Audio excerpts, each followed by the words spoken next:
ಕೋತಿ ತಾನು ತಿಂದು ಮೇಕೆ ಮೂತಿಗೆ ಒರೆಸಿದಂತೆ ತನ್ನ ಕಾಲದಲ್ಲಿದ್ದಾಗ ಬೆಂಗಳೂರನ್ನ ಗುಂಡಿಯೂರು ಮಾಡಿದ ಬಿಜೆಪಿ ಈಗ ಜನಪರ ಆಡಳಿತ ನಡೆಸುತ್ತಿರುವ ಕಾಂಗ್ರೆಸ್ ಮೇಲೆ ಬೆರಳು ತೋರಿಸುತ್ತದೆ. ಬಿಜೆಪಿ ಆಡಳಿತದ ಸಮಯದಲ್ಲಿ ಬೆಂಗಳೂರಿನಲ್ಲಿ 2019ರಿಂದ 2022ರವರೆಗೆ 2796 ರಸ್ತೆ ಅಪಘಾತ ಪ್ರಕರಣಗಳು ದಾಖಲಾಗಿದ್ದು, ಇದರಲ್ಲಿ 17% ಅಪಘಾತಗಳು ರಸ್ತೆ ಗುಂಡಿಯಿಂದಲೇ ಸಂಭವಿಸಿದೆ. ಬೆಂಗಳೂರಿನ ರಸ್ತೆ ಗುಂಡಿ ಬಗ್ಗೆ ಹೈಕೋರ್ಟ್ ಚಾಟಿ ಬೀಸಿದ್ರೂ ಬಿಜೆಪಿಯ ಬಂಡ ಸರ್ಕಾರ ಕ್ಯಾರೆ ಎನ್ನಲಿಲ್ಲ. ಹೈಕೋರ್ಟ್ಗೆ ನೀಡಿದ ಗಡುವುಗಳನ್ನ 20ಕ್ಕೂ ಹೆಚ್ಚು ಬಾರಿ ವಿಸ್ತರಿಸಿದ್ರೂ ಕೆಲಸ ಮುಗಿಸಲಾಗಲಿಲ್ಲ. ಬಿಜೆಪಿ ದುರಾಡಳಿತ ಕಂಡು ಅವರದೇ ಪಕ್ಷದ ಗೋವಾ ಸಿಎಂ ಕರ್ನಾಟಕವನ್ನ ಲೇವಡಿ ಮಾಡಿದ್ರು. ಅಲ್ಲದೆ ಬೆಂಗಳೂರು ರಸ್ತೆಗಳಿಗೆ 5 ನಿಮಿಷದ ಪ್ರಯಾಣಕ್ಕೆ ಬರೋಬ್ಬರಿ 20 ನಿಮಿಷ ತಗುಲುತ್ತಿತ್ತು. ನಿತ್ಯ 10ರಿಂದ 15 ಮಂದಿ ವಾಹನ ಸವಾರರು ಬಿದ್ದು ಗಾಯ ಮಾಡಿಕೊಂಡು ಆಸ್ಪತ್ರೆ ಸೇರುತ್ತಿದ್ದುದು ಮಾತ್ರ ವಿಪರ್ಯಾಸ. ಪ್ರತಿ ಕಿಲೋಮೀಟರ್ಗೆ 1.44 ಕೋಟಿ ರೂಪಾಯಿ ಸುರಿದಿದ್ದರೂ ಕಾಣ ಸಿಗುತ್ತಿದ್ದು ಮಾತ್ರ ಗುಂಡಿಮಯ ರಸ್ತೆ.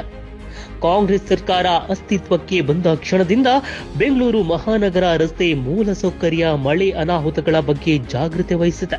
ನಗರದ 13,000 ರಸ್ತೆ ಗುಂಡಿಗಳಿಗೆ ಮುಕ್ತಿ ಸಿಕ್ಕಿದ್ದು, ಸರ್ಕಾರವು ಹೆಚ್ಚುವರಿ 750 ಕೋಟಿ ರೂಪಾಯಿ ಅನುದಾನ ಬಿಡುಗಡೆಗೊಳಿಸಿದೆ. ಅಲ್ಲದೆ 1,700 ಕೋಟಿ ರೂಪಾಯಿ ವೆಚ್ಚದಲ್ಲಿ 220.68 ಕಿಲೋಮೀಟರ್ ಉದ್ದದ ವೈಟ್ ಟ್ಯಾಪಿಂಗ್ ಕಾಮಗಾರಿ ಮೊದಲ ಹಂತದಲ್ಲಿ, ಉಪರಸ್ತೆಗಳ ವೈಟ್ ಟ್ಯಾಪಿಂಗ್ಗಾಗಿ 7.5 ಸಾವಿರ ಕೋಟಿ ರೂಪಾಯಿ ವೆಚ್ಚದಲ್ಲಿ 632 ಕಿಲೋಮೀಟರ್, 450 ಕಿಲೋಮೀಟರ್ ಉದ್ದದ ಪ್ರಮುಖ ಹಾಗೂ ಉಪರಸ್ತೆಗಳಿಗೆ ಬ್ಲಾಕ್ ಟ್ಯಾಪಿಂಗ್ ಮಾಡಲು 699 ಕೋಟಿ, ಬ್ರ್ಯಾಂಡ್ ಬೆಂಗಳೂರು ಯೋಜನೆಯಡಿ 694 ಕೋಟಿ ರೂಪಾಯಿ ವೆಚ್ಚದಲ್ಲಿ ನಗರದ 386.5 ಕಿಲೋಮೀಟರ್ ರಸ್ತೆಗಳಿಗೆ ಡಾಂಬರೀಕರಣ ಮಾಡಲಾಗುತ್ತಿದೆ. ರಸ್ತೆಗಳ ಬಾಳಿಕೆಗಾಗಿ ಕೋಲ್ಡ್ ಮಿಕ್ಸ್ ಆಸ್ಫಾಲ್ಟ್ ಮತ್ತು ಇಕೋಫಿಕ್ಸ್ ಮಿಶ್ರಣ ಬಳಕೆ ಮಾಡುತ್ತಿದ್ದು, ಆಧುನಿಕ ತಂತ್ರಜ್ಞಾನದ ಮೂಲಕ ಗುಂಡಿ ಮುಕ್ತ ರಸ್ತೆಗಳಿಗೆ ಅಂತ್ಯ ಹಾಡಲಾಗುತ್ತಿದೆ. ಬಿಜೆಪಿಯ ಸಮಯದಲ್ಲಿ ಭ್ರಷ್ಟಾಚಾರ, ಬೇಜವಾಬ್ದಾರಿತನದಿಂದ ಗುಂಡಿಗಳೂರಾಗಿದ್ದ ಬೆಂಗಳೂರನ್ನ ಬ್ರ್ಯಾಂಡ್ ಬೆಂಗಳೂರಾಗಿ ಮಾಡುತ್ತಿದೆ